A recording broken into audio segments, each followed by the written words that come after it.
Hello, everyone. Good morning. Today I have the pleasure to introduce Dr. Roberta Muramatsu. Roberta is a full professor at University of Presbyteriana Mackenzie. She holds a bachelor degree in economics from the University of Sao Paulo, a master in economic theory from the Institute of Economic Research of University of Sao Paulo, and a PhD in economics and philosophy from Erasmus University of Rotterdam. Her current research is focused on the intersections between behavioral economics and new institutional economics applied to complex phenomena, such as corruption, economic development, poverty and public policy, and government failures. Roberta is also very interested in philosophy, methodology, history of economics, as well as future direction of Austrian public policy choices. Thank you very much, Roberta, for accepting our invitation to participate in this seminar. Roberta will be presenting the article, Behavioral Economics of Corruption and its Implications. We share the paper with all of you through the network of the seminar, Facebook, Twitter, emails, etc. Um, and the dynamics of the session will be as follows. Roberta will have about 20 minutes to present the main points of the article, and then there will be a rounds of question and answers. Those who wants to make their intervention in Spanish or Portuñol is fine. Roberta understands yes. Spanish very well. I do. But I'm afraid that we understand just a little bit of Portuguese. That's why the session will be mainly in English. And okay, thank you very much, Roberta. Welcome to this seminar, and you can start your presentation. Okay, good morning to you all. Thank you so much for the invitation to join this discussion about a paper I wrote with Ana Bianchi. So, Josafat just said it. Let's have this conversation in English because I speak Spanish very poorly. However, feel free to make comments in Spanish because I understand pretty good. And if I miss something, I will ask Josafat to help me out, okay?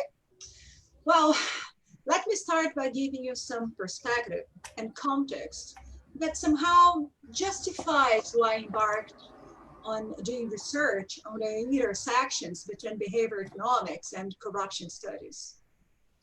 Since 2017, I've done research on the biggest corruption scandal in Brazil that followed Operation Car Wash, Operação Lava Jato in Portuguese. I'm sure you read it in the newspapers about the sophisticated patterns of systemic corruption involving a Brazilian cartel of engineering and construction companies like Odebrecht that maintained, and over the years, clientelistic relationships with Petrobras executives nominated by politicians.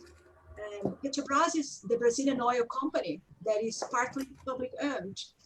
And this collaborative or crony relations have evolved and accommodated politicians from various parties, black money dealers, and important businessmen from a lot of economic sectors inside and outside Brazil.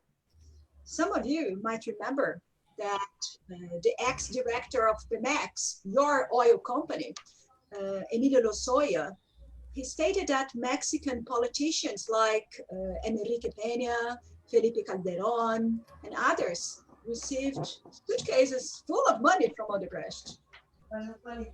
I read a bunch of documents about Brazil Operation Car Wash, and I realized, people, that the standard economic approach to corruption is very useful, but somehow insufficient to understand how corrupt behaviors emerge, spread out, and become systemic. Due to my familiarity with the history of behavioral economics and some of its applications, I decided to investigate what behavioral economics teaches about corruption in the real world of agents with bounded rationality, bounded willpower, and bounded self-interest. After many talks about corruption in the real world, and exchange of impressions and ideas about papers that Ana Bianchi and me had read over the years, I invited her to write an article that could provide an interpretation of the behavioral economic turn to corruption, research, and policy, and what implications this intellectual movement might carry. Our interpretation, people, is informed by the insights of economic methodology, because to us, it endows us with a research line to examine the actual practice of economics and why and how it evolves over time and converges on inter and multidisciplinary studies. I go on here and to claim that we need more philosophy of economics and more methodology of economics to understand what is going on with our discipline and its prospects of explanatory progress, maybe in terms of causal depth or causal penetration or unification, as Uskalimäki used it to teach when I was his student. My hunch is that some of you who are here today, giving your time to listen to me, could somehow agree on that. So now, let me give you some details of the structure of the article and why I think the main issues we address are about. We started by emphasizing that explaining and understanding corruption is not an easy task at all. We all know that corruption comes in various forms of dishonest behaviors, and they often highlight illicit acts of commission and omission. Perhaps Friedrich Hayek's account of complex phenomena can inspire somehow. You know what? Why? Because in a sense, corruption resembles market coordination in the sense that it cannot be explained in terms of a minimum or fixed number of variables and aggregate statistical relations. Of course, we use the Transparency International definition of corruption. It's very broad and simple. Corruption is defined as the abuse of public office for private gain, right? But we know when we think things over that this definition is not free from objections. And sometimes we use this definition to focus attention on government corruption. And we know that there is much more than government corruption, right? And also because this definition allows us to discuss something even more difficult, that is how to measure corruption. We know that there are lots of debates related to the perception and of corruption index, how it's designed, how constrained can be its scope. Can it really give a good portrait of nations? Can the results inform institutional reforms in an effective way? Many questions arise, and until now, they don't have very good answers. Right? But we all share the view that corruption matters. Corruption really makes a difference between life and death. And we are living a COVID-19 pandemic, and we know that corruption, despite all the efforts to curb it, and lots of institutional reforms involving more transparency, checks and balances, accountability devices, corruption is growing. If you guys open the latest International Transparency Report on corruption, you can read that there is a big concern about corruption. Even its president, Delia Rubio, she says that we are not living an economic and health crisis during the pandemic. We are living in a corruption crisis. And we know that the consequences of corruptions are most of the time very bad. Corruption puts democracy under threat. Okay. The very debate about how to fight corruption, okay, make space for populists of all sorts. You know, Brazil is a good case for study.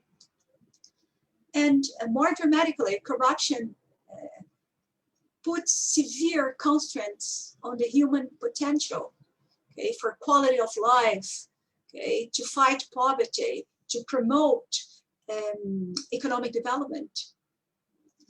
And we Brazilians and Mexicans know pretty good what this all means.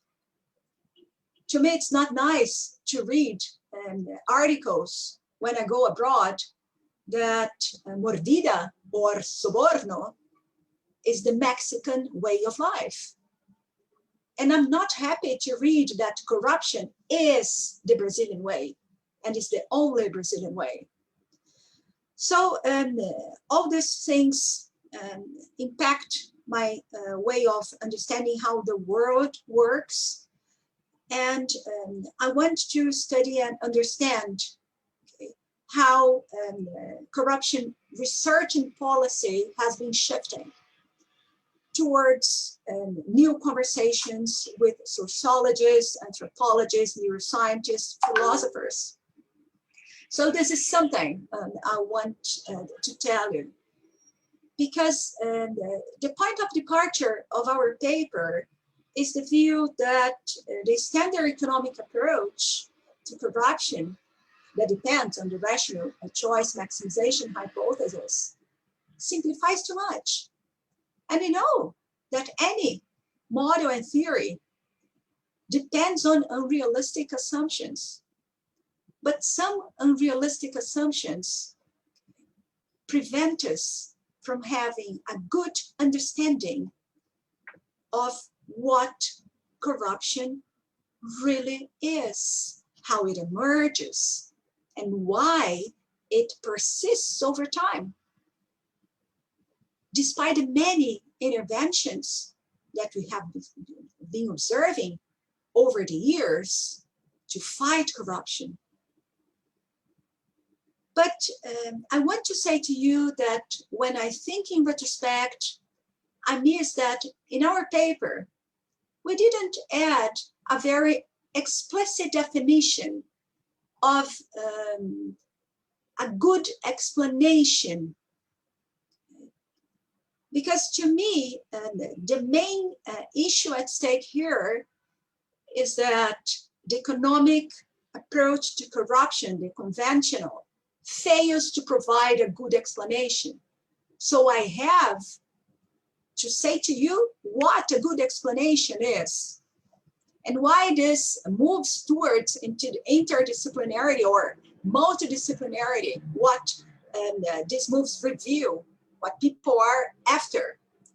So to our understanding, people are searching for mechanistic explanations of corruptions. And a mechanistic explanation has everything to do with what Julian Rice says, that a good explanation offer details and cover details about the causal processes or mechanisms that bring about a phenomenon. I think many international organizations, such as International Monetary Fund, even the International Monetary Fund and the World Bank or OECD, they are searching for new tools, because it seems that the basic accounts that describe certain connections between inputs and outputs, transparencies, accountability, and corruption, this is not enough. These connections has something missing. And so many people, this is my hunch, are after uncovering mechanisms. And to accomplish this task, people are trying to open up the black box. So, in a nutshell, the recent research steps we are seeing in the literature reveal that people are searching for these mechanistic accounts of corruptions that broaden their understanding of why corruption emerges in certain countries in the way they do, rather than something different, and how it persists, and what are the mechanisms that make corruption persist. In the paper, we claim that the conventional economic approach is built on this unrealistic psychological foundations that prevent us from understanding, uncovering these mechanisms. Because in the real world, people are boundedly rational. They have bounded willpower, they have bounded self-interest. And if you go on with this basic account that concentrates on deterrence, controls, and transparency, only constraints on that, we cannot have maybe a good portrait of very specific types of corruptions that prevent countries to pursue a wealth of nations, a trajectory of the wealth of nations. So this big claim is very much in tune with what international agencies now review, and they emphasize that it's time to refresh the economic approach to anti-corruption, because many one-size-fits-all policies are costly and ineffective. So in the second section of the paper, we go on presenting and discussing what we take as the conventional economic approach to corruption, that is taken as a crime of calculation instead of a crime of passion. And this is very much inspired on Gary Becker's model of rational crime. And this model is built on the expected utility maximization assumption as a benchmark of rationality. According to such perspective, expected utility maximizing agents favor criminal behavior depending on the incentive structure of the environment. Criminal behavior is explained in terms of conscious judgments and decisions making, and decisions that are so much dependent on expected costs and benefits that are associated with the task. So the crime will occur if its gains are large, whereas the probability of being caught and the severity of punishment are low. So I think this is very consolidated in the literature. And for me, it helps us to think about institutions, how to reform institutions, but this is insufficient. So in order to stress the transactional nature of corruption and to investigate corrupt deals and at an interface, public and private, many economists appeal to the principal agent model to explain. So I think many of you know what a principal agent model is all about. So it's a model that involves choice with asymmetric information. So the principal can be a state governor or the electorate that delegate decision power to the agent, can be a bureaucrat or elected politician who has the function of representing the principal agent, the principal interests. But because of conflicting interests between the parties, the principal and the agent, they establish the contractual relations.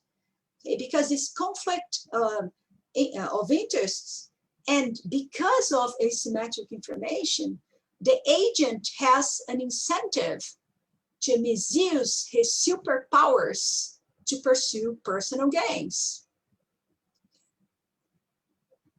So to overcome this opportunistic moves lots of policies and regulations come with this idea that we can resolve corruption by strong control mechanisms, monitoring costs, increasing punishment, and this is all.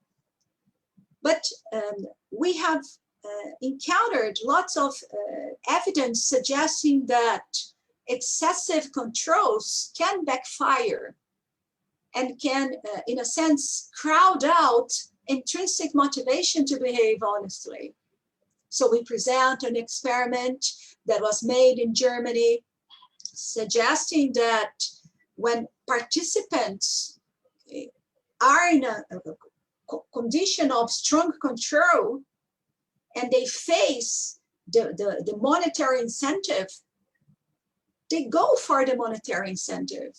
And what happens is that bribes are higher when participants are in the condition of control, and the number of honest people decrease when detection is great. But please let me tell you that I don't want to be misunderstood, that I would never say that control is something bad, but we have to find how to do it. Because you cannot explain corruption and anti-corruption solely on these incentives. Transparency is often emphasized as an important element to fight or to curb corruption. But behavioral studies also suggest that transparency, it is necessary, but insufficient to foster integrity. So there are lots of examples, some of them we cite in the paper about initiatives to disclosure, potential conflicts of interest, and some of them turn out to be ineffective because they somehow activate mechanisms like strategic exaggeration and moral licensing that make people feel free to pursue what it is in their own interest. So they think if they open up information, a physician, for example, says about his career and his commitment, what he's after, that he's hired by a pharmaceutical company, patients can even think that this is just fine. If certain prescription is based on his, on the doctor's own purposes, fine. And the doctor, I would say, he feels free. So this is something complicated. Sometimes it doesn't fit so well together with corruption, because corruption relates to lots of illicit acts of omission and commission. So many forms of dishonest behaviors, but some dishonest behaviors are not truly corrupt, at least when we think about the definition of corruption by the Transparency International. Okay? But sometimes in this literature, we use these terms interchangeably. Okay? The third section, we present some behavioral economic applications to corruption. And we try to be as emphatic as we can that this behavior turn seems to be a response to the acknowledgement that corruption cannot be explained fully by reference to rational calculation of expected payoffs. Okay? We need to dig deeper into the mechanisms. We have to understand that context matters, and we need details of the dynamics of social interaction. And if we go on saying that behavior economics enable researchers and policymakers to think about new tools, we need to relax the assumption of unbounded or full rationality and consider what we say bounded rationality, and the source of inspiration is Daniel Kahneman's model or map of bounded rationality in terms of the system 1 and system 2, fast thinking and slow thinking. And in the paper, we try to highlight that when we take fast thinking seriously, we admit that human behavior is very much influenced on how individuals, by how individuals perceive decision tasks and how they perceive it in terms of relative loss and relative gains, and they are valued in an asymmetric way. So we also give some examples that especially loss frames make people more risk takers, and when this happens, people tend to be more dishonest. Okay. So we also present some empirical evidence that automatic thinking plays a role in behaviors, that people sometimes they cannot understand that they are deviating from professional integrity to meet their own interests. So Yuval Feldman, he is an important researcher on behavioral ethics, and he studies lots of medical and government decisions. And he says that under context of extreme ambiguity, people really cannot understand that their own interests can conflict with their sense of duty. And we have some moral blind spots. So, for example, a public official cannot understand that sometimes his task of regulating a company, for example, can be biased by his interest in a future job. So they, Yuval Feldman and Halali, they run an experiment that really shed light on this aspect. People can be, public officers can be very benevolent with some companies, especially when there is this conflict of interest and they cannot see that. We go on saying that there are lots of cognitive biases, but we didn't have time to address all of them. So we only talk about confirmation bias and overconfidence, because in a sense together, they blur our careful thinking and favor dishonest conducts. We tend to overestimate our ability to identify the moral aspect of our thinking and choices. We tend to favor pieces of information that fits very well together with our pre-existing beliefs. And we appeal to this evidence that confirm what we believe to be so.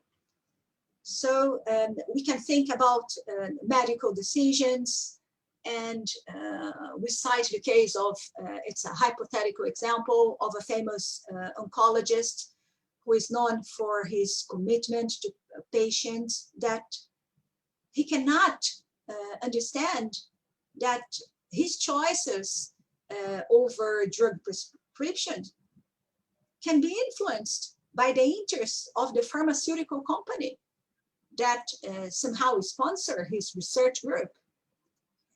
And I really love it. This case study that I came across with it, and I wanted to write in the paper about this trial involving a new medication called celecoxib.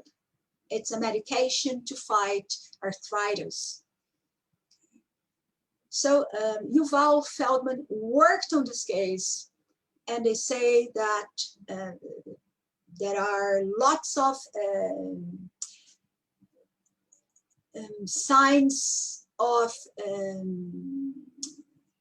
anti-ethical practices involving the researchers, because they published results about this effect of the medications, but they only use in their reports evidence for a period of 6 months.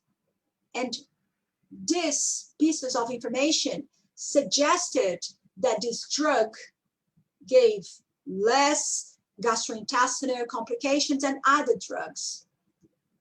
But when researchers go on searching for longer pieces of information, they found out that after a year, the effect of this drug is no better than other drugs. So we can say this kind of dishonest action, why they stopped for a semester. This is something serious. And they say that researchers rationalize, they justify their action that is kind of dishonest, because they say, we want so badly to provide a market that can help, a drug to the market that can help people. And this made me think about the discussions we are having nowadays concerning the approval of some vaccines, like the Russian vaccine Sputnik V. So Brazilian authorities 3 days ago started a discussion about evidence of a virus, adenovirus that can replicate in people who took this medication, this immunizer, the vaccine Sputnik. And many people over the world are being worried about that because many people are taking this vaccine. So there are lots of other examples that people sometimes they play the role of a business person or a manufacturer, and when they think the intrinsic motivation is not there, they can be more corrupt, more dishonest. Because it's like that experiment, that famous experiment that happened in Israel, in Israeli daycare, that when you impose a fine, the intrinsic motivation is hurt, crowded out, right? So, and the title is very nice. So people who have financial incentives, they regard the moral decision as a financial decision. And this is something complicated. And before concluding, we say that there are other things about automatic things and evidence that in a systematic basis, behavior, dishonest behavior is influenced by this automatic behavior. But we go on saying that corruption evolves not only due to bounded rationality and fast thinking, but also because we humans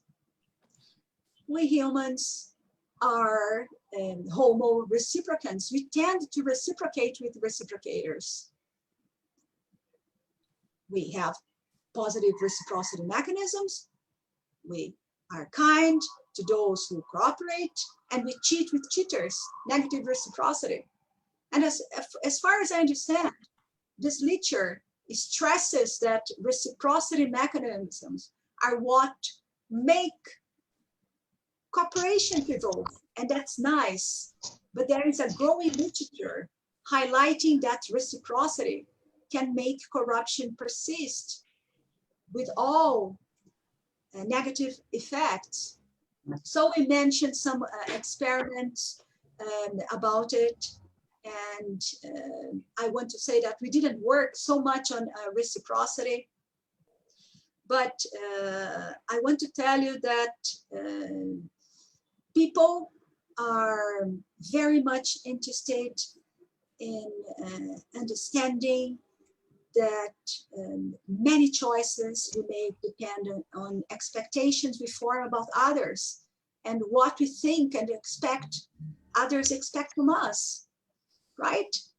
So we are conditional reciprocators.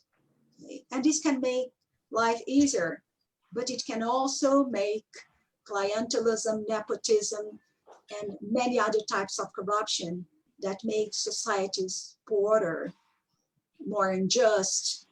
And some experiments have been made by Shaul Shalv in Amsterdam on the collaborative corruption, the side of corruption, and reciprocity is the mechanism, the underlying mechanism. And there are studies with non-experimental evidence in Uganda, for example.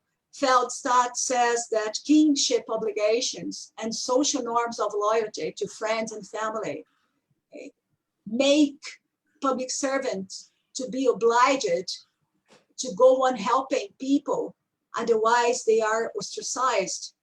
And there are lots of other evidence that many countries have informal system of reciprocity. And you know, corruption corrupts. There are studies with diplomats serving for the United Nations, and diplomats serving for the United Nations that came from countries with high corrupt index.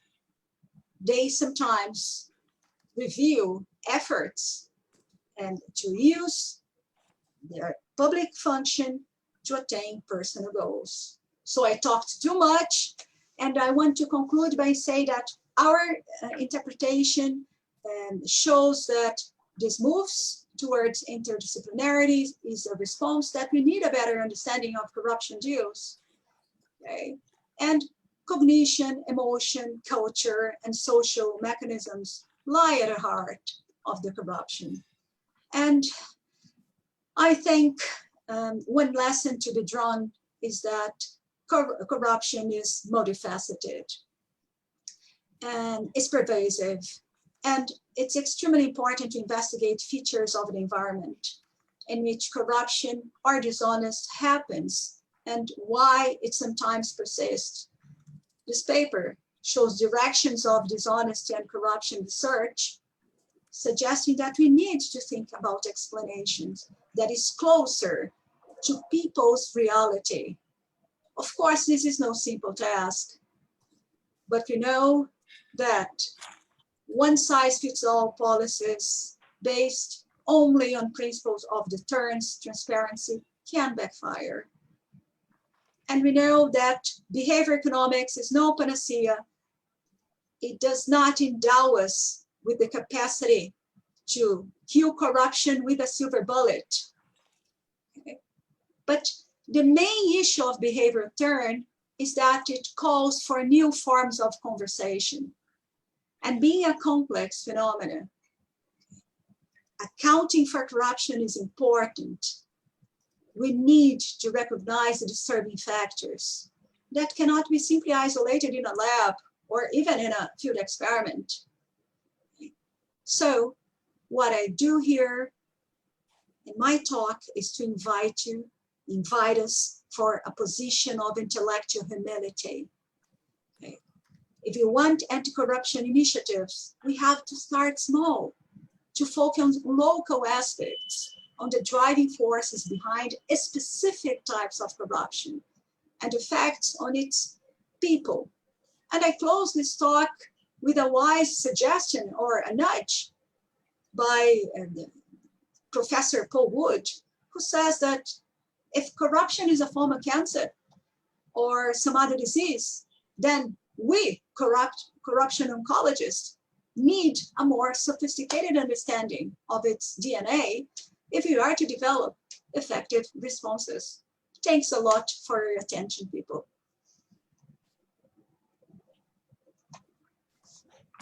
I'm sorry, I took too much. I talked too much. I'm sorry. No, that was great. Thank you very much, Robert. I think that was great. I don't think it was too much at all, maybe too less, too little. No, but thank you very much. We will now start our Q&A. I understand, I heard that you, oh, by the way, I'm Lucas. I don't know if we introduced ourselves. I'm also coordinator of the seminar. I understood that you can understand Spanish pretty well, right? Yeah. In case I missed something, I will ask you or Josafat to help me out, okay? But excellent. But Okay. can send me the question in Spanish that I will manage, I hope. That's great. En ese caso, invito a los presentes a que hagan sus preguntas. Para pedir la palabra, por favor, pongan en el chat, yo quiero hablar, y así mantenemos el orden de participación. Si algo no se comprende bien, yo voy a traducir para Roberta, pero hagan sus preguntas en español, si gustan. Perfecto. Muy bien. Raimundo sería el primero, entonces. Sí. Muchas gracias por la plática. Creo que es una buena contribución a ser más realistas sobre un fenómeno que es muy complejo y no verlo solamente desde un ángulo. Creo que lo que ustedes dicen al final del artículo de que se necesita un enfoque multidisciplinario es el camino correcto. Yo trabajo en lógica, así que busqué en el artículo cosas sobre la manera como razonamos sobre la corrupción, especialmente sobre nuestra propia corrupción. Y ustedes hablan en algunos momentos de algo así, de sesgos cognitivos, de racionalizaciones, pero no recuerdo algo específicamente sobre problemas, por ejemplo, de tipos de falacias en las que nosotros caemos para proteger nuestra idea de nosotros mismos de la realidad. Quería ver si puedes hablar un poquito más sobre eso, porque me interesa mucho el aspecto de cómo la razón puede engañarnos para justificar nuestra corrupción. Muchas gracias. Claro, como no, Raimundo. Thanks so much. This paper couldn't tackle all the issues. You know how hard it is to put everything that sensitizes. So this issue that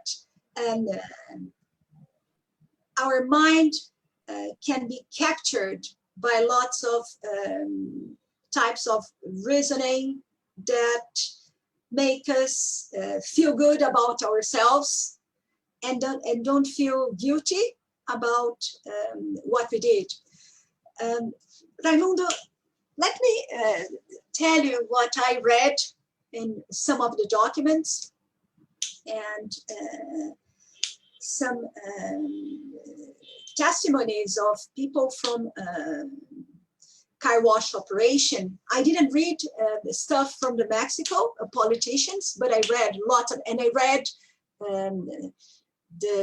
all the testimonies of Odebrecht, the president, okay, of the construction company that paid Pemex and many ex-presidents in Mexico and many countries in the world.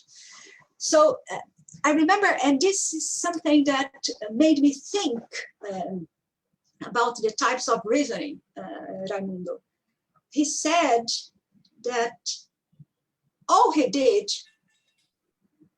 was because of the legacy of his company and of his family. Okay. I don't know if the guy has, he's a kind of psychopath or whatever. Okay. But I understand that many of us, and Dan Ariely in his book, Dishonesty, he presents this. We justify, we need to justify and our patterns of behavior. It's a kind of cognitive dissonance, right? So we try to say that I invited my daughter to work in the ministry, assuming that I'm the minister, because she's a single mother, right? She needs support, she needs to be appreciated. So I lie to help a friend. In the Odebrecht, in the engineering company, construction company, they created an area, a department of special operations. That it was a department, okay, to organize and all the transfer of money, okay? Bribes and extortions and kickback worldwide, okay? And I can imagine that an employee of the company in his everyday life or her everyday life, he likes to do the right thing. But we say, everybody else is doing, I do, right? So this is something that, to me, people forget that the domain of the individual domain can conflict with the domain, the collective domain. And sometimes it's very abstract to people. And they rationalize, they justify, and the system 1 and the system 2 work together. Because there are things that we do on an automatic basis.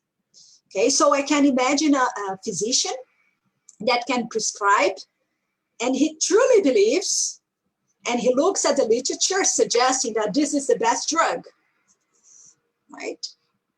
But the system 2 sometimes creates extra layer to justify what he did. To say, this company is wonderful, it puts a lot of money and for research and to fight cancer, and I'm doing the right thing to have this company as my sponsor. So this is the kind of answer that can come to my mind by now. So there are lots of logic, okay, breaches, and that we need to protect, because people don't want to be regarded as morally despicable individuals. So, and depending on the society, it's easier to do that. So, for example, in my country that has evolved with extractive political and economic institutions, okay, all these crony relations and favoritism, nepotism, all these kinds of crime can be justified. It is the structure. That's how people survive. So we do that, but we are doing this to bring more income to the poor people. You understand? So that's so much human, and we need conversations. We need to talk with people like you, people designing experiments, to try different things and to say, okay, there are different levels of analysis, and we have to promote conversations, because this is the only way to understand these specificities, because policies to curb corruption, they have to realize that.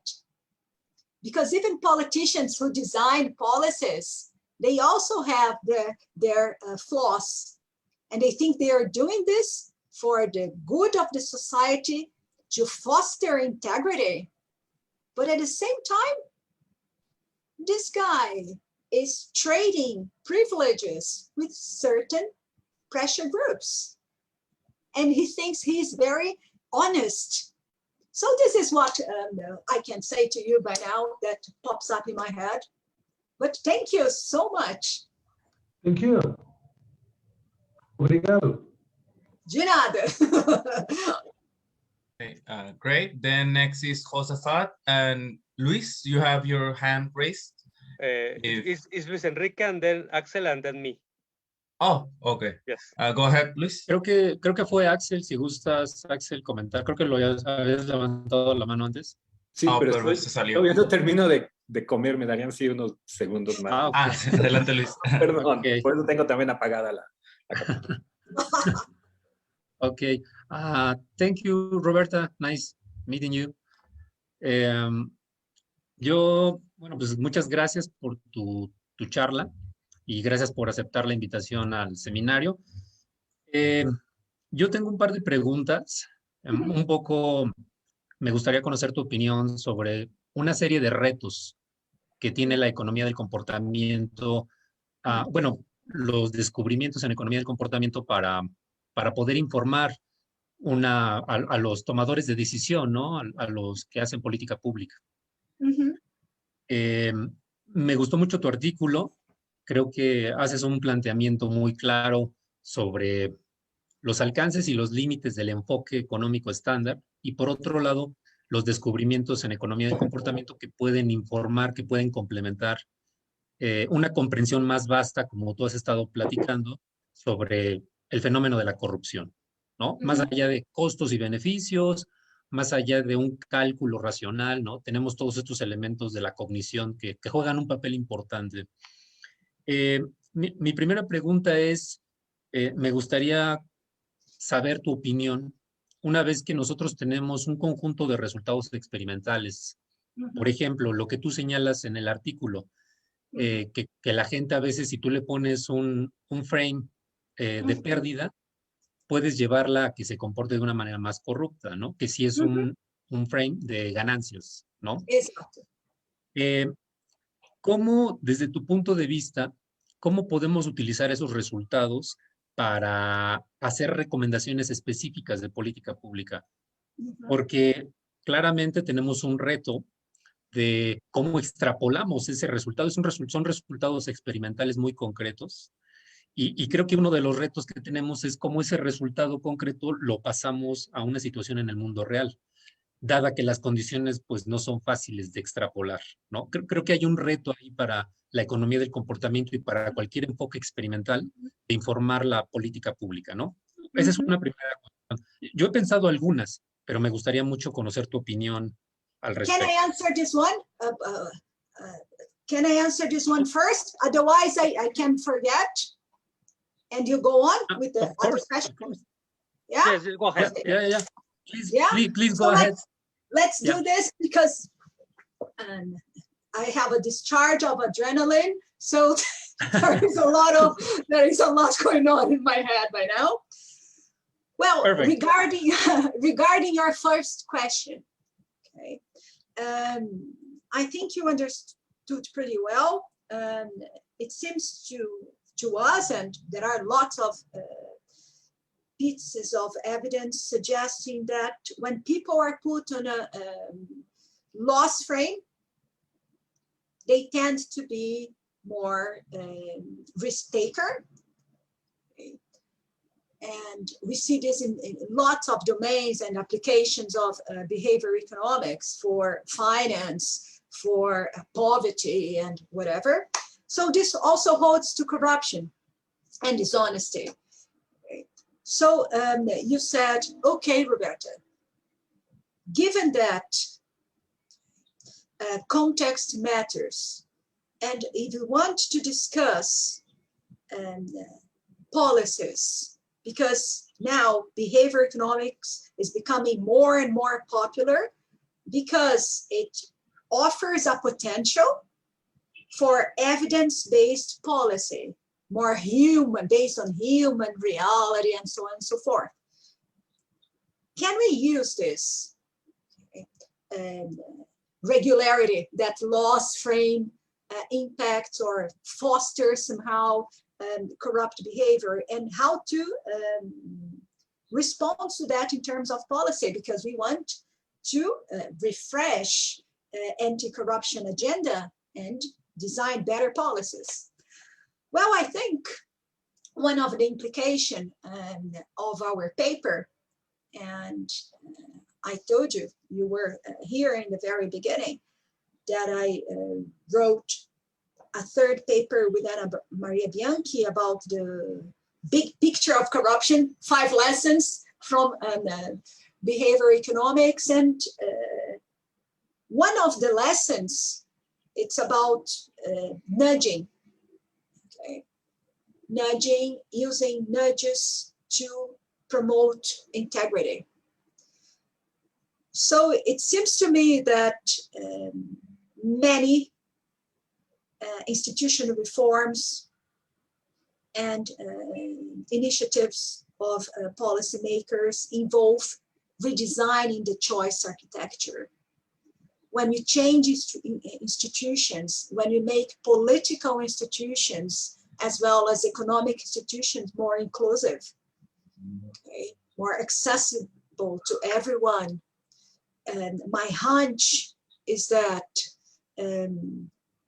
we can give an incentive to people not to accept bribe. If we create, also you have to treat civil servants well. We have to increase their morale, because I don't know how things go on in Mexico, but many civil servants in Brazil, public servants, they have a very low morale. Sometimes they treat people badly, but they are also regarded as the lazy one. They are regarded as corrupt, and we have to wait a minute. Okay, there are people working for the public service. They are not all the time corrupt, right? So it's very difficult. Everything is too bureaucratic. So sometimes people they feel free to cheat because of that, and accept it. So they receive sometimes very low wages. So how to change this environment in a way that we put people in a gain frame? So we have to rethink institutions in a way that individual public officials can understand that when they don't accept a bribe, they're not losing income. It's a kind of foregone gain, something for the future. I think you guys know about the Richard Taylor ideas on saving for tomorrow. And he says something that it is a kind of analogical reasoning, because he says, okay, people want to do something, okay, but they are captured by the situation. So we have to redesign the choice structure to neutralize some cognitive biases. So I think that a little bit of redesigning public administration and how people understand the public service and the importance of public service and the impact that public officials can have in all societies' lives. So they can perceive themselves in a gain frame, right? And when people see themselves in a gain frame, they say, okay, I have something to lose. Right. So I want a foregone gain. And sharing, endorsing integrity values, not accepting a bribe is not a loss. It's not a cut in my income, but a foregone gain. So this is the first, I don't know if you buy it. This is my first answer.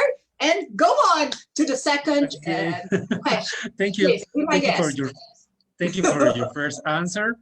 Well, my second question, it's well, relacionada a esto que estamos comentando.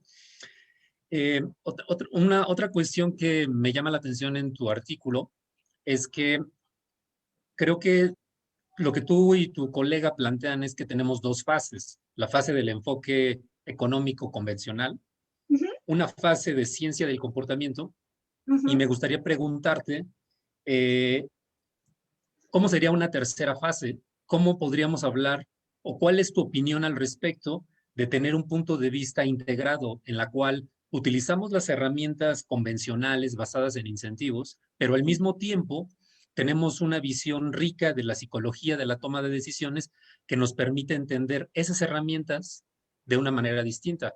Por ejemplo, utilizar un concepto de incentivo distinto, no solamente como hablar de costo y beneficio material, sino hablar de incentivos en interplay con normas sociales o normas morales, por ejemplo. Tal vez una tercera fase sería una visión integrada donde el concepto tradicional adquiere un nuevo significado. No sé, pero me gustaría conocer tu opinión al respecto. ¿Cómo sería esa tercera fase para integrar ambos enfoques que ahorita parecen contrarios, pero pueden ser complementarios? Very good idea. And I still have mixed feelings about that. I didn't know that it was Josafat, the guy who was who submitted the paper for the Brazilian Journal of Political Economy. I only found out later when I accepted the paper, and he sent a letter and he put his name, and I said, "Oh, this is the guy." So I will write to him and say that I liked very much. But your friend, your buddy, Josafat, and he in his paper, and I in the past had this idea too, that behavior economics is not, is much more than a complement. It is a rival approach. And I'll tell you, as much as I study, I can see only possibilities of complementarity. Okay, and that's why some big names in behavior economics, doing also philosophical issues, a very nice guy, that Eric Engner, and he says we are all behavior economists now. Okay, because everybody, so these big shots, okay, these Chicago guys, they say that really it's, of course, it's behavior economics. And I can tell you that I was lucky to join many seminars and conferences with these guys from the Society for the Advancement of Behavior Economics, and even Kassenstein, Taylor, and all these guys. When they try to legitimate the behavior turned to policy and regulation, they most of the time refer to cost-benefit analysis. Okay. It's more baroque. It's less tidy. Okay, it's more messy in a sense, less parsimonious. We use this term, but they still stick to expected utility maximization and cost-benefit analysis.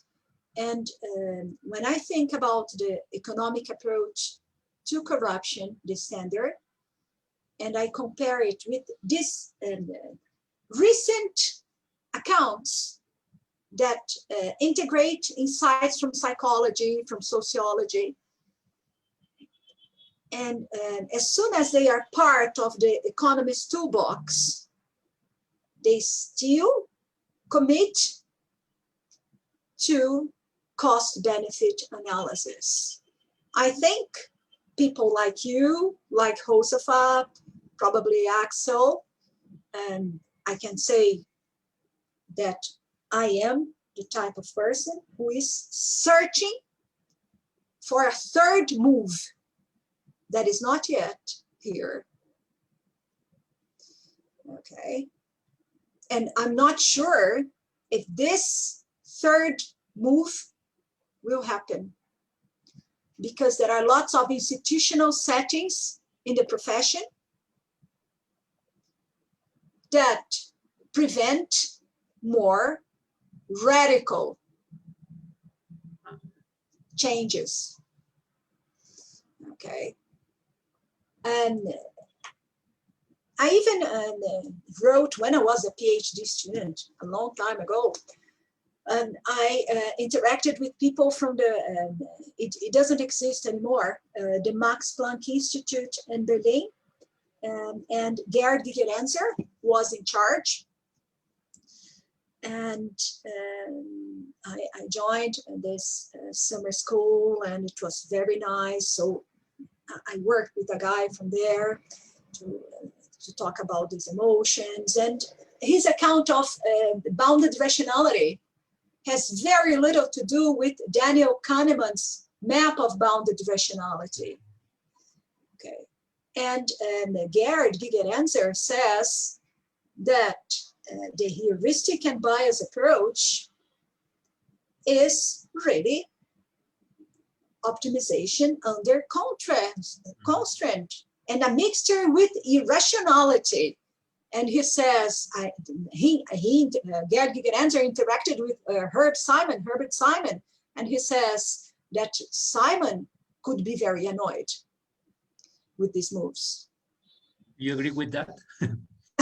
Well, I survive as a student of behavior economics. I see some potentials, and when we design policies informed with this model of bounded rationality.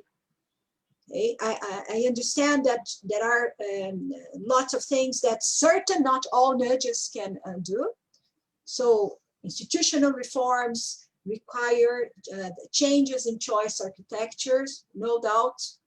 But my hesitation, and it's really, I'm speculating here, you guys can disagree, but to me, we still need a truly integration.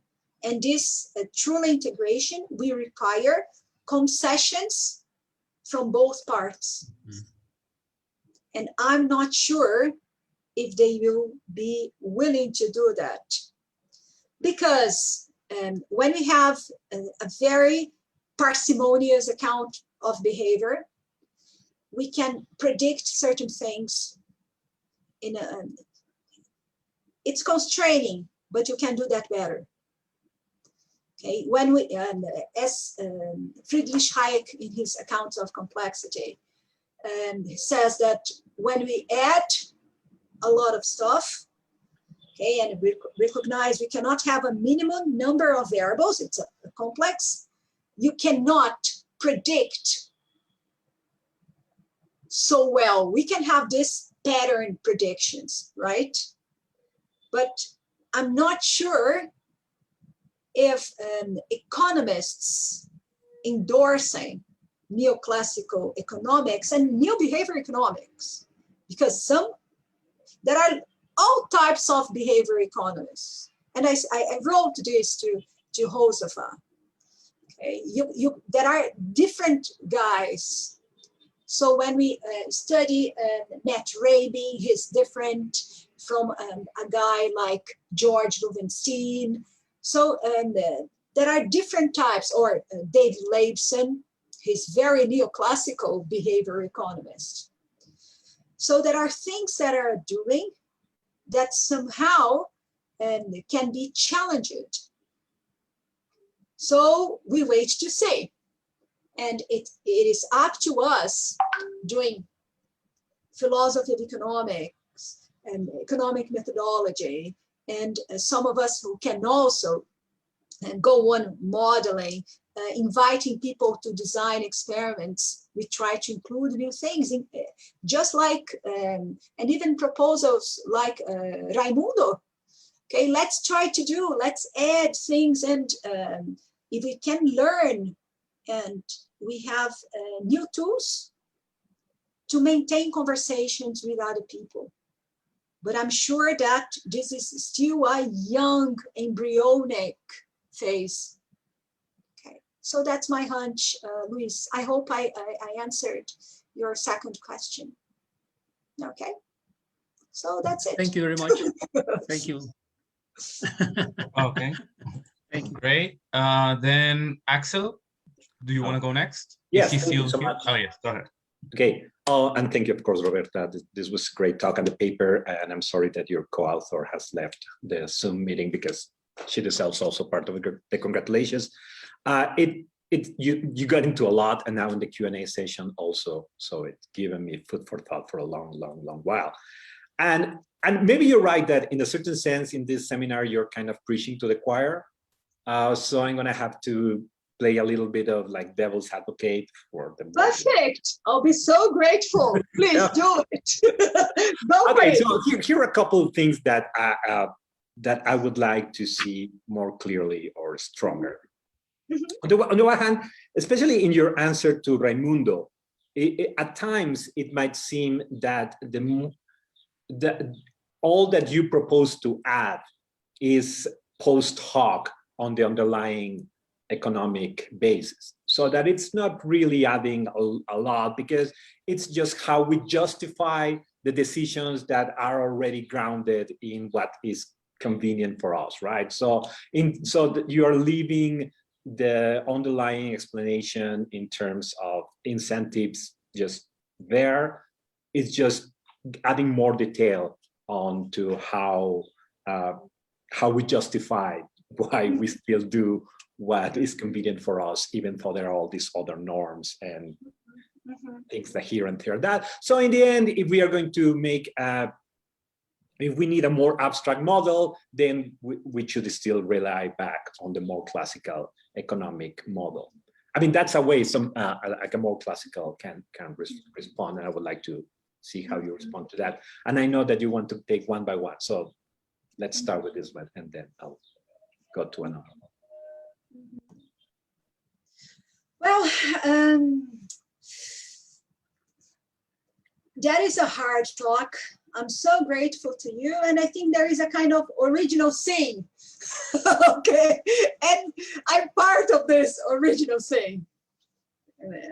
I don't apologize. I think I don't have to apologize, of course, but when we go on studying, and I like to think in retrospect what I wrote and why I wrote, okay, it's embarrassing. So this is, and I'm old enough and to admit, yeah, because it seems that in a sense, to communicate something new, we have to be, and I'll say I have to be so careful. And I say that this behavioral economic turn is a natural move. But really down, I say it's not working. I want a mechanistic explanation, and there is no mechanistic explanation at all. But I say, wow, it would be nice if there would have, but I want to tell you in an extremely modest way, Axel, we don't have an alternative so far. And all these experiments and suggestions, they don't have a unifying framework, right? And so that's why we can say, to explain corruption, it cannot be something like we explain only in terms of material incentives. We have to consider that context matters, situational factors, okay? And people are captured by the situation, and they perceive themselves in frames of laws or relative games, and depending on that, so, and we strategically raise in the literature, right, some research suggesting that there are the perils, the dangers of lost frames for corruption. Ambiguity can foster corruption, and overconfidence can foster corruption.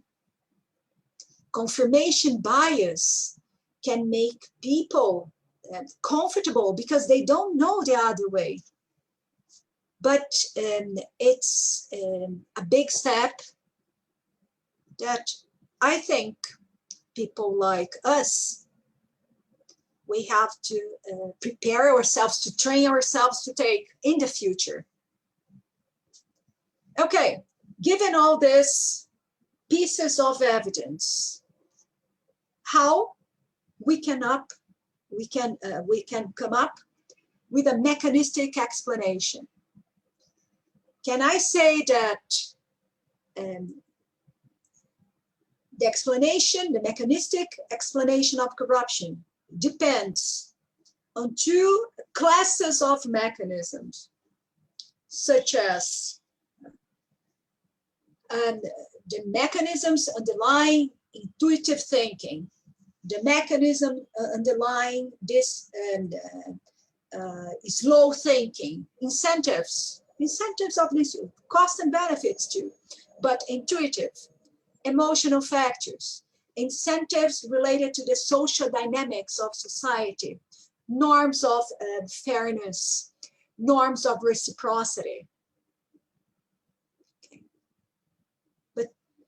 But I try to be very, and I'm thinking, okay, I try to be very sincere with you that we don't have until now the intellectual maturity to propose that. Because even if we do in an analytical framework, in a conceptual framework, I can say, okay, I have a conceptual framework. How can I somehow submit to test that?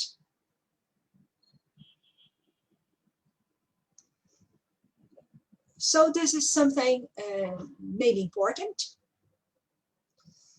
and it requires many conversations with different people. People who say, come on, let's try to make an analytical framework on reciprocity, Roberta. What do you know? Let's talk about all you know about reciprocity. What would be a mechanistic explanation of reciprocity? But we don't have by now, really, if you look through the literature, and I try to be as updated as I can, I don't see this. And because this kind of question also reveals your interest in philosophical issues.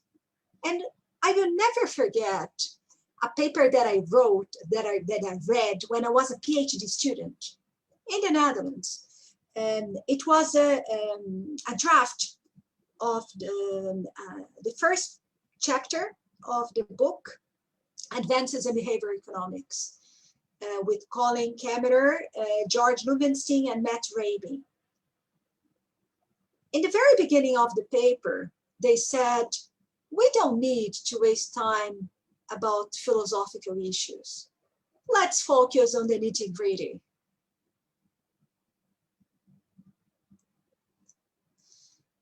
So people, they think about designing experiments, telling stories about experiments, and this is fantastic too.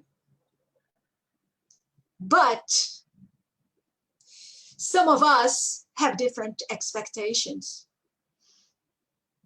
right? So I'm flirting, but I didn't marry with this because there are all these backs and forth in the profession, right?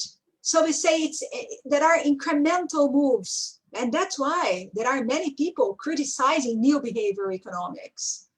And they say, no, really, Roberta, this is really disguised neoclassical economics. This is as if behavior economics. I prefer to go for an evolutionary trend And you know my answer is you are free to do that. It's a legitimate option, right? So this is the honest response. And there is this original saying, and hopefully over time, we won't have this discussion, but it depends that we together go on pushing each other from the network. Let's risk, let's talk, let's fine-tune analytical frameworks. Because if we don't, and we read and we try to entertain possibilities, but we don't offer how exactly, maybe things go on this way that we don't like, right? So I hope I answered, but go on. No, it's great, because now I feel I'm not alone, because yeah, I have this very same worries, and I'm it's good that we have this fellow feeling, we share things. Okay, but then my second question is even more philosophical, because yeah, of course, those are my worries. Because something I noticed is that in the paper, as far as I remember, you don't even get close to defining corruption, even though in the talk you start from like a working definition of corruption. And part of it is because, as you say, part of what is at stake is that we don't even have a hold of what corruption is, right? And you talk about how to measure it and things like that. But what worries me the most is that without getting too much, that we cannot just keep avoiding the question, because that is going to give us, for example, what is going to be the right level of analysis, right? Is it going to be, because a lot of what you said fluctuates with sometimes corruption being something that people do. Other times you see like, no, it's a problem with systems, right? This is systems that are corrupt. And you fluctuate from one to the other, and I'm like, okay, yeah, but what is the relation between them? Or are we maybe here talking about two different things that we're confusing? What is going on? So I would like to hear more your thoughts about that. Mm-hmm. Perfect. Thank you. Again, I think it's again a kind of original thing. But here I don't know what is the first one, right? Actually, as far as I know, there's literature on both sides, and and I appreciate. I think what I'm really after is explaining corrupt behavior. Okay, what people do. Okay, and in a sense, Axel, when we go on thinking about the economic approach to corruption, not the definition, okay, of corruption that is truly problematic, but the economic approach to corruption, and that depends on the expected utility maximization hypothesis. Okay. It somehow accounts for corrupt behavior if we choose in favor of an illicit act, such as corruption or another crime, or something that is not criminal or non-criminal activity, in terms of the expected payoffs. All this calculation also depends on the incentives that institutional environment offer, right? But my impression is that as time goes by, the literature tries to talk about corruption, and most of the time government corruption, by using a model, initial model, Gary Becker's model, that has a limited scope to understand even corruptions of real people. And people don't understand, and they want to make a criticism of political government, and people assume that if there is corruption, it is because there are big governments. And what is debatable a lot, we know it's very debatable. Okay. But of course, sometimes if you think about countries like Brazil, and it can be elitistic, it can be patronizing from the wealthy nations, saying that there is a way of doing well, and if you guys are poor, it's because you don't do the right way, you know. But let me try to avoid digressions and come back to the issue you properly tackled. So, behavior economics can help us think about the driving forces behind dishonest behaviors. But it's a temptation to jump,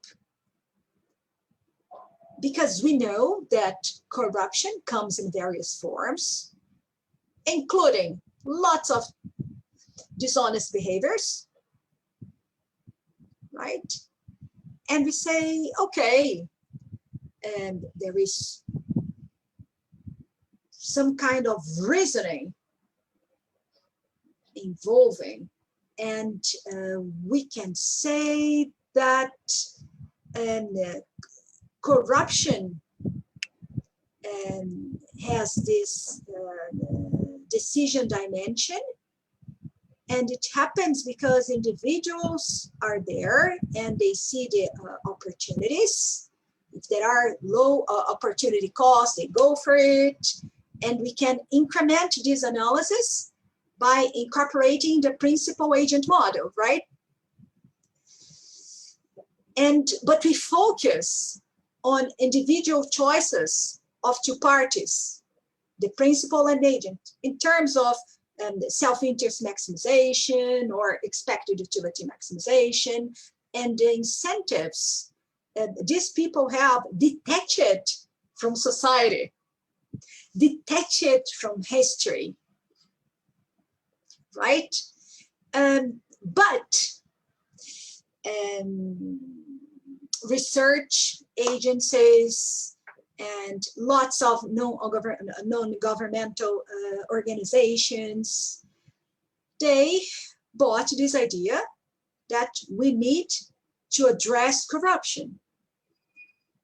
And they wanted people from the university, people, doesn't matter from where, to give them inputs to try to create a narrative of about the importance of corruption and how to fight corruption, right?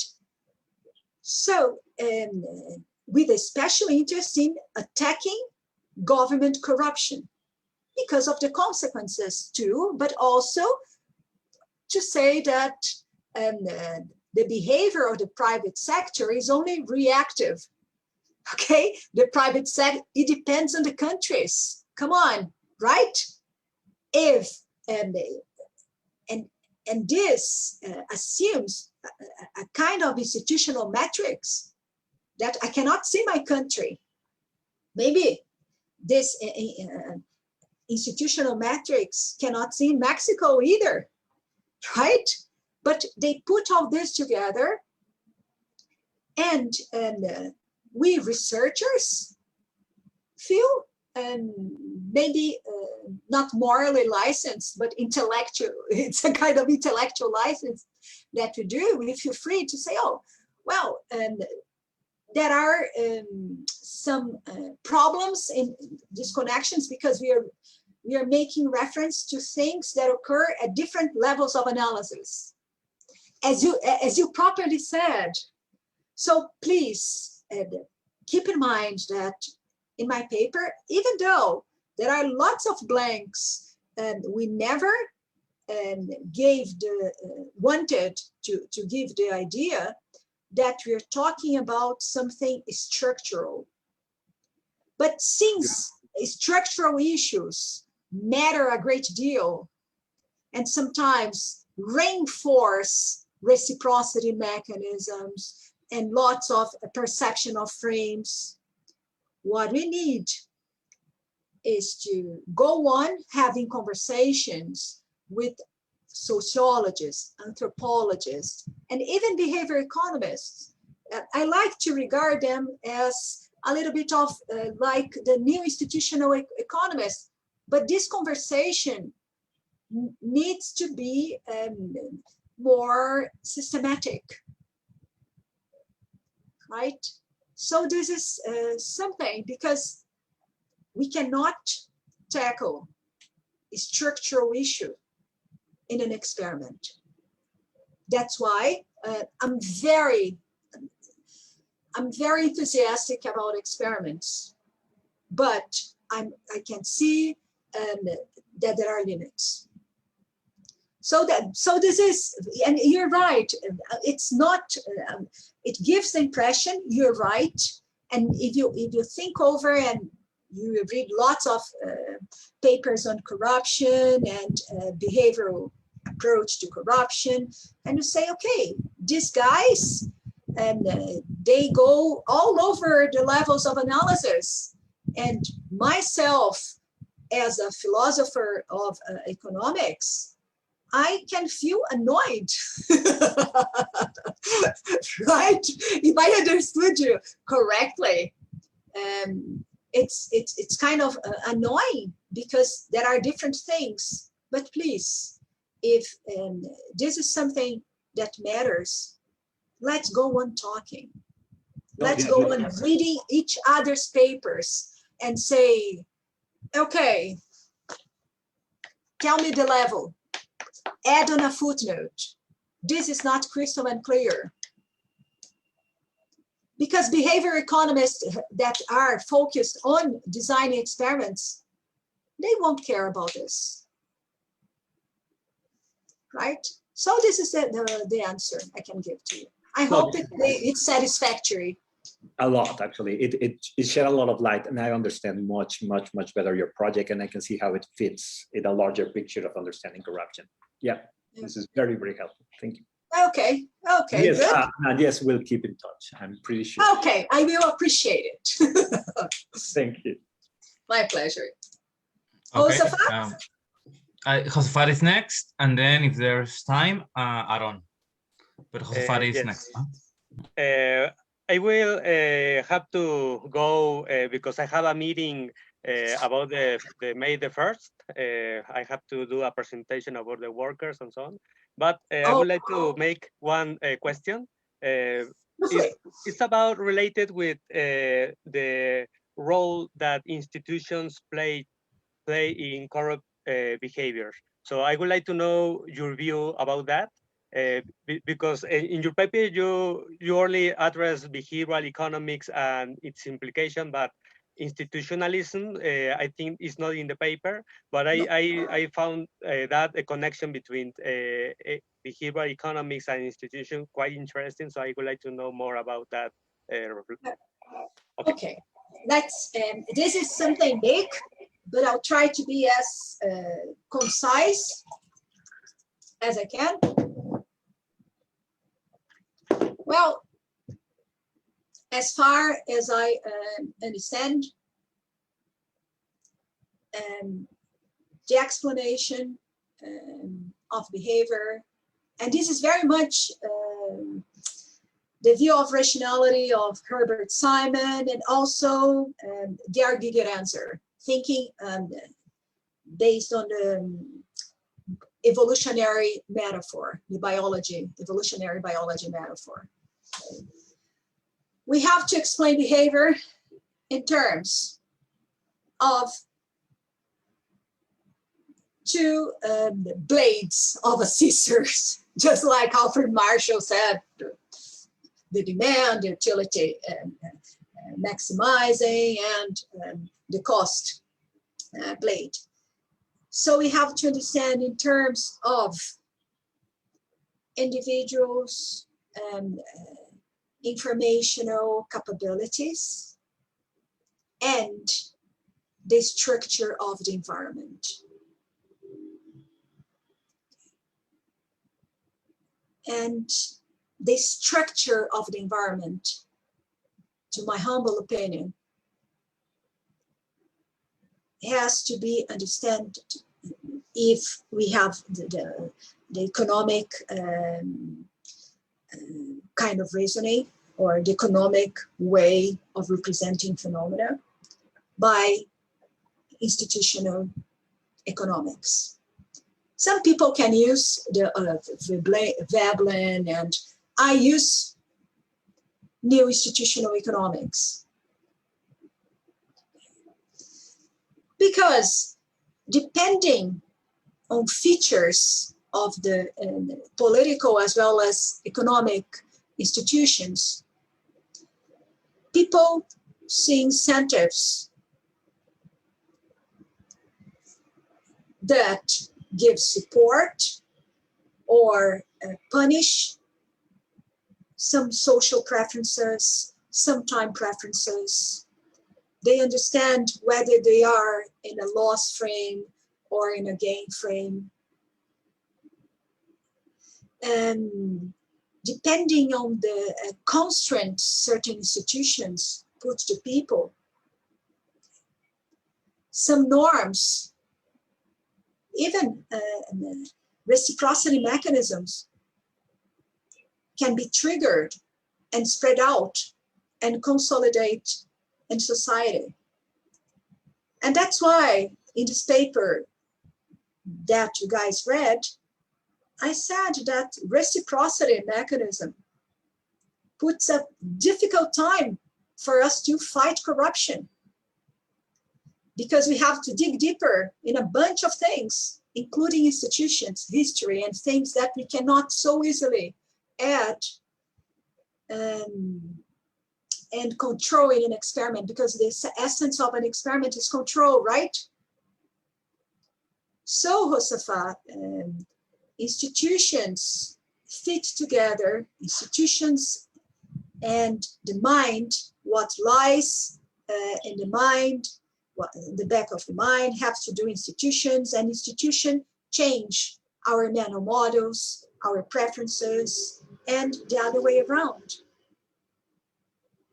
So my hunch is that if we want to have a kind of third way with integration, we have to work better and consider the different levels of analysis, as Axel put it very well. Maybe a multi-level explanation of behavior. Some people make a multi-level explanation of behavior, and I tried to do that, but I regret, at the end I didn't like so much, but I was exhausted for my PhD, that I did explanation based on the mental level and on the brain level.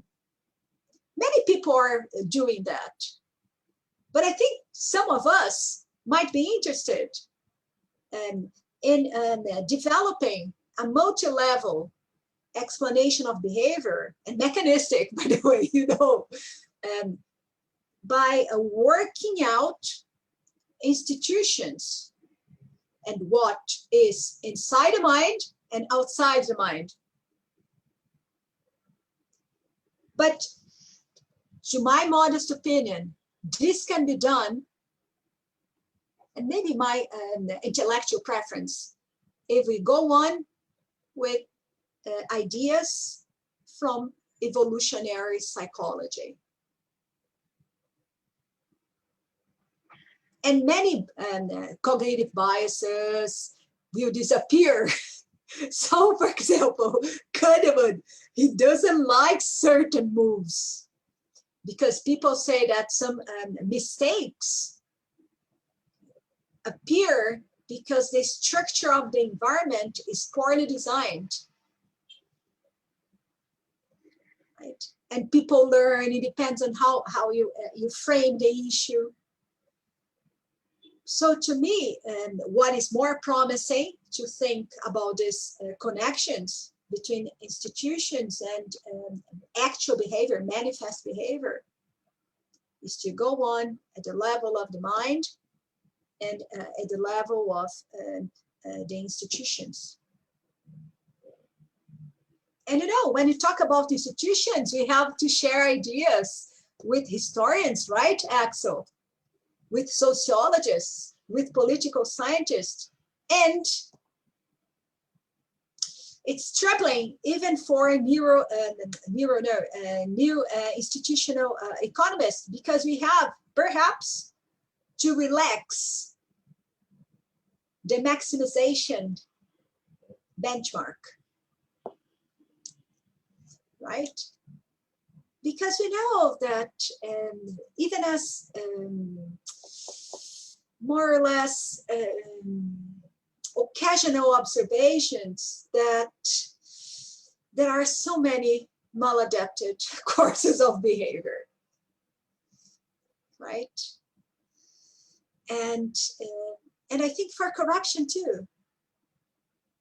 If we go on thinking about what happens in Brazil or Mexico, right? We have to understand that all this behaviors and generalization and institutionalization of corruption, they can only be understood it's my bet, it's my hunch. If you go on considering this multi-level explanation that depends on the history of the country, right? When you think about why on earth the pre and the conservatives, and at the end of the day, they are involved with Odebrecht, and the same holds here in Brazil. And how people justify why thinking about the future is too expensive. Why, Axel, this is for you, not accepting a bribe can be dangerous for some people. It's very difficult for them to see this because it's a loss in their income. So the challenge is that how can we go on changing institutions? Because to me, it's like when I once said to Kassenstein, all the beautiful thing of nudge depends on a kind of institutional matrix that many countries don't have. You assume that policymakers are very well-intentioned. And come on, we have to be very, it's not, it can be a source of manipulation. And I feel very confident by saying this. I can change my mind, I can be mistaken. I hope to be mistaken in the future. But when I think over the goings on in my countries and some interventions, sometimes they make people worse off. Even though people say, no, we want to give a boost or a nudge for people to think about tomorrow. It's not as simple as that. You guys understand? So this is the role, I think, and I'm still struggling. And it was excellent that Axel pushed me and shared his concerns, his personal struggles too, because, okay, what we can do as students of economic philosophy economics, and to go on. If we think that we are taking the time to think about these issues because we want to understand what is going wrong and how much we can contribute to do things better, right? And inclusive, we deserve inclusive political and economic institutions, because without them, it's very difficult to have predictability and coordination of expectations, in a sense that people can see the future, can see different public administration, can see different private administration, and somehow go on, open up to remove lots of this historical inertial pet dependence that make us prefer crony relations, clientelism, parochialism, that for certain periods make us wealthier, right? Mexico, GDP increased, Brazil's GDP increased, but never in a sustainable way. So this is the question that I have, the answer that I have to your question. And I hope, sincerely hope, Josafat, that it helps somehow, it gave somehow some food for thought, and we can go interacting. It will be really my pleasure. I didn't know that there were people like you in Mexico struggling with these issues. Yes, right? exactly. So that's it. Right. Thank you so much. My pleasure. I'm really happy for being you here in this session. Thank you so much. I will have to go because I have this meeting. Please go. I will be watching the video, but thank you so much. We keep in touch. My pleasure. Okay. My pleasure. A big hug. Bye-bye. Thank you. Bye, Josafat. Roberta, do you have a little more time to answer just 2 more questions? Yes. Yes. Oh, great. Then we have our own. There is one. Yes, it is. We have our own. Then afterwards, the other question, well, he left, but he left it written on the chat. I will read it, but after Aaron's participation. So please go ahead, Aaron, in Spanish or English, as you wish. Sí, gracias. Lo voy a decir en español, porque, bueno, porque sí. Perfecto. Voy a poner un caso de aquí de San Luis, o sea, yo soy de San Luis Potosí, México, y sucedió en la antepasada legislatura, o sea, fue hace 3 años, donde aquí en San Luis hay 27 diputados, y a los 27 diputados, así como tal, se les encontró un caso de corrupción. Bueno, varios, algunos, pero sucedía que era el mismo sistema, o sea, el mismo mecanismo. Ellos tenían la capacidad de dar un apoyo cada vez que alguien se lo solicitaba, y a través de ese apoyo, pues facturaban una empresa fantasma. También esas empresas fantasmas, pues se repetían, ¿no? Entre los 27 diputados. Y bueno, también cabe resaltar dentro de estos elementos que estoy poniendo sobre la mesa, los diputados de aquí de San Luis son los que más ganan del país, inclusive ganan más que algunos diputados de Estados Unidos. O sea, llegan a ganar 3 millones de pesos al año, así en puro salario, que son como $150,000, ¿no? Algo así. Sí, sí. Entonces, cuando salió ese caso de corrupción a la luz, muchos se empezaron a preguntar por qué, ¿no? Si los diputados de aquí pues tienen como todas las prestaciones del mundo, suelen devenir de familias, pues creo que se le dice fancies, fresas, en ese sentido. Yeah. Y lo que respondíamos ahí, creo que también, o sea, lo que respondía como la encargada de derechos humanos dentro del Congreso del Estado, es que cuando se dan los casos de corrupción, se piensa, o sea, quien lo ejerce lo hace pensando en un sentido de comunidad. O sea, el diputado solo piensa en su comunidad y no ve al pueblo mexicano, potosino en este caso, como parte de su comunidad. Es por eso que pues roba así al desdén, ¿no?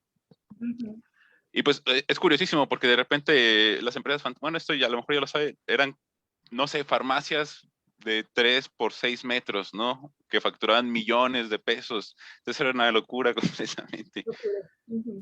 Entonces no sé qué piense o cómo vea este caso, ¿no? O sea, yo lo veo muy curioso porque veo que tienen como todos los incentivos para actuar correctamente, inclusive hasta en cierto punto una formación integral de valores, ¿no? O sea, intrínsecos.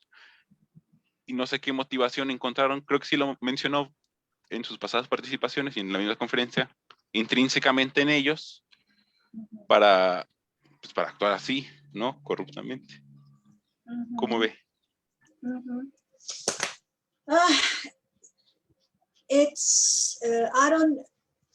it's a little bit difficult for me to say much about what happened there, but I noticed there are some similarities with what we see here in Brazil, unfortunately, on a recurrent basis. And to me, I think these patterns of behavior reveal systemic corruption. And of course, these behaviors might be influenced by automatic thinking, right? But my hunch is that there is more room for this reciprocity mechanisms, clientelistic relations that emerge, okay? Social norms, even gratitude. People have loyalty to each other in power. Okay. In a sense, public choice theory, new institutional economics, they also have contributions to explain why this happens too. But I'm inclined to say to you that certain countries evolved with institutions and extracted predatory relations. And I think Mexico, Brazil evolved in this direction. And many people used to think that to survive, they have to favor their cronies, their family. They have to favor their friends. And they are regarded good people because they do that. If they go on having impersonal interactions, they can be even ostracized. We know that. But as time goes by and institutions evolve and more players are at stake, society becomes more complex, more diverse. These types that I call named benevolence happens to the detriment of everyone else. So to me, all this reciprocity mechanisms that fit well together with extractive political and economic institutions make all these intrinsic motivations to be crowded out by extrinsic motivations. So given that these guys have the power concentrated and the history of political institutions that favor them and allow them to deviate from contracts with the electorate because they got elected by many people, but they don't represent many people. They represent, for instance, people who campaigned, who financed their political campaigns, right? So they trade privileges with these people. And it costs very high to the rest of society. And we learn, and Mexico also signed the United Nations program to fight corruption, Brazil, and they have compliance mechanisms and checks and balances. But despite all this, people find creative ways to use ambiguity in their own favor. And they say it's so bureaucratic, so I do this to make things speedier, right? So there is this long tradition that you have to favor your people. And people don't realize that when they do this, they hurt many others. So what we have to do, I think, is to go on reforming society, change institutions, voting for people who are committed to impersonal relations. And it'll be a long way. Sometimes I follow the Mexican political scenario with lots of backs and forth. You guys have access to lots of information about Brazil and all the crap that is going on here right now. But I say that how can we break this? So it'll take a while to have this institutional reforms that create incentives, maybe with e-government. I don't know if you read the paper, e-government, and all these mechanisms that we can follow our representatives and put some pressure on them, because they have to opt for courses of actions that represent the electorate, not only those who paid their political campaign. So this is what I can say to you based on this experience in Potosí that you raised. It's kind of surreal, but I'm sure that many politicians, they cannot see, they cannot identify the moral aspects of their choices because they think they are brainy people, they are intelligent people, right? They are doing whatever it's necessary for the welfare of the Mexican people. But from what you said, it's crystal and clear that they are not, right?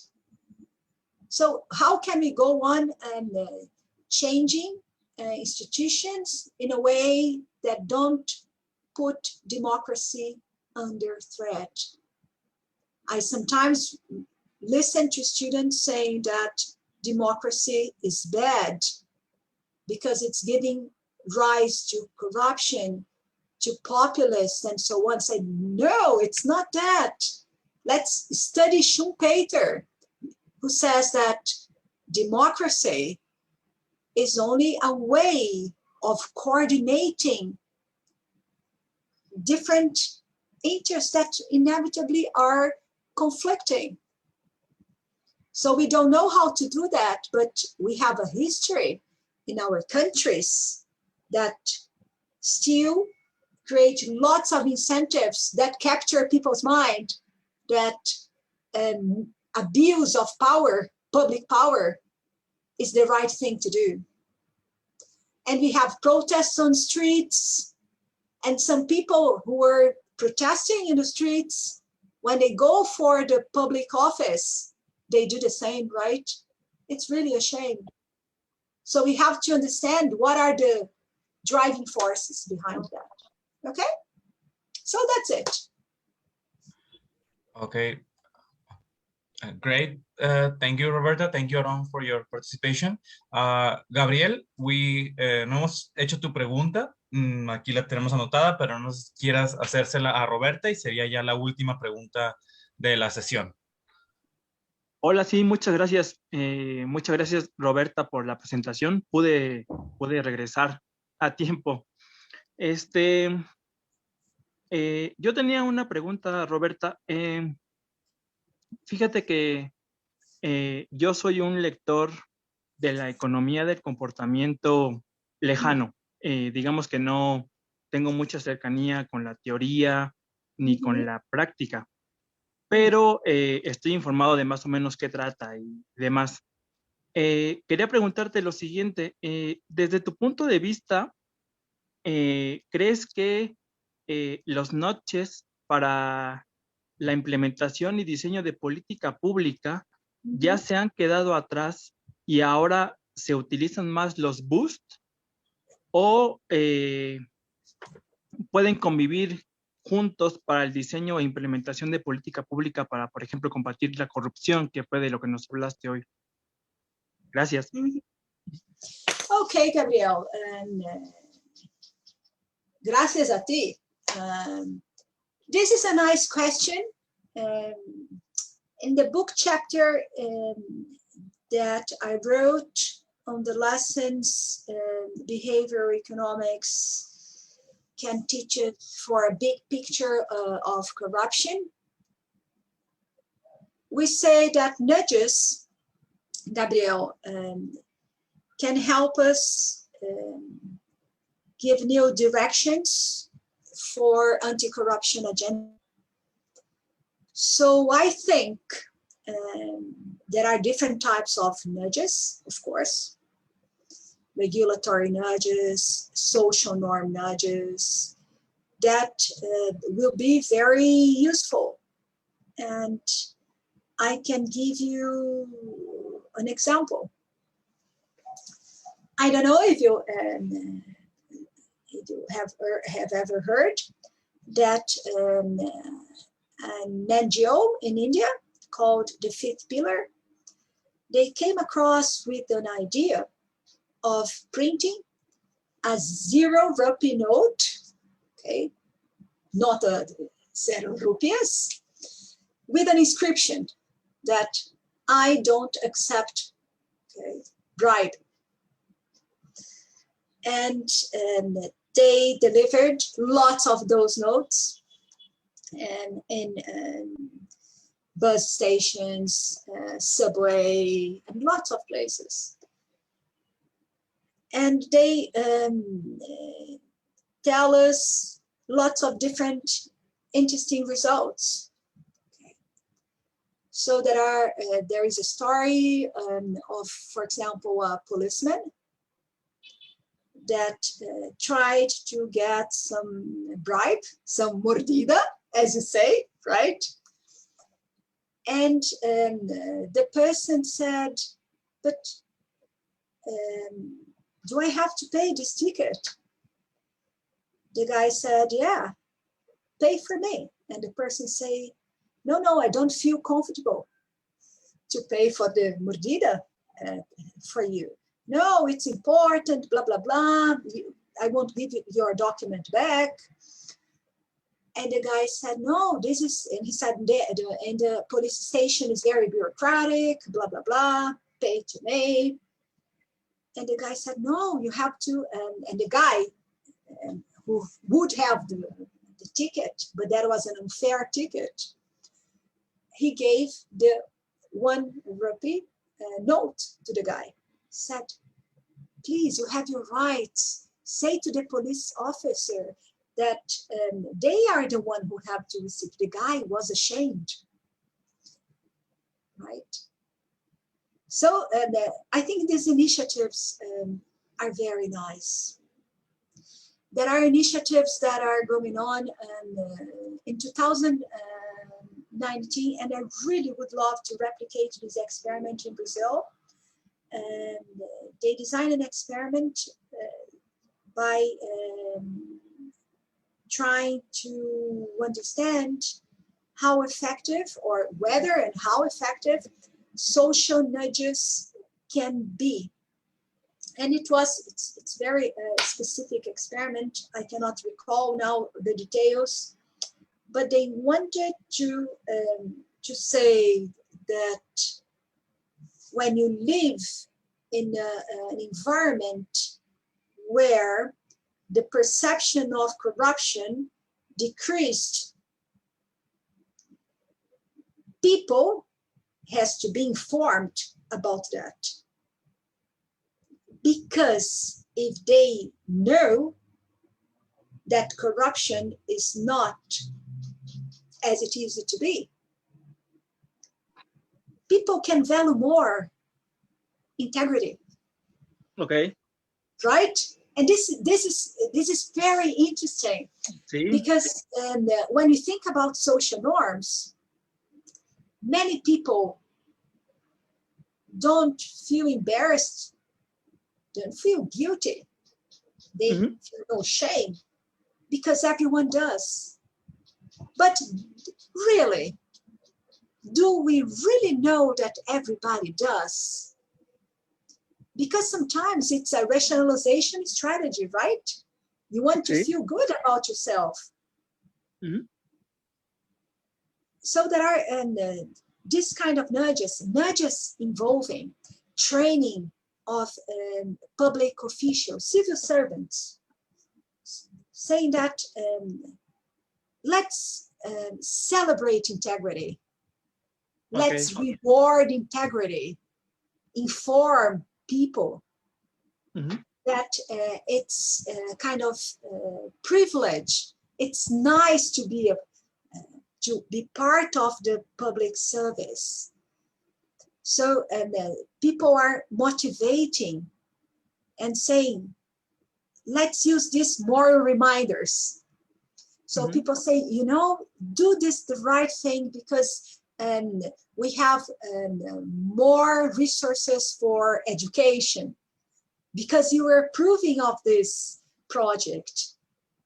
So this kind of nudge that sometimes can be mixed with boosts, as you said. Okay. I think they fit well together. But my hope is that they fit well together, even better, if we go on putting pressure for institutions to be reformed in a way that include more people. And as soon as we have, and with the help of technology and government and all these transparency channels that are important, because there are so many people. So with the light, people pay attention, right? So to me, these boosts and nudges can help us understand what are the types of corruptions that can be tackled. Because sometimes it's small interventions, like discussing different opinions among public officials about the consequences of certain projects, of certain laws, of certain regulations. Putting people different, because we can neutralize this overconfidence of people. Because sometimes policymakers think they know what it is best for the people. And we know that they don't, right? So I think the future of evidence-based policy, and when we read what Kastenstein has been saying based on his talks with Joe Biden in the US, so they are looking for new tools, not only to increase people's savings for retirement, how to deal with problems of immigration, but how to make better quality public service. And to accomplish this task, I think we need nudges that promote integrity. People only think about fight corruption. We have to promote integrity. We have to celebrate good things that people working for the public service do, right? So we need, and this is possible. But the success depends on a predictable environment where people can be continuously informed about what their representatives do, when and under what circumstances they are not doing good, and so on and so forth. I hope I answered your your question. It was a pleasure. Very nice. Thank you. Sí, muchas gracias, Roberta, por tu respuesta.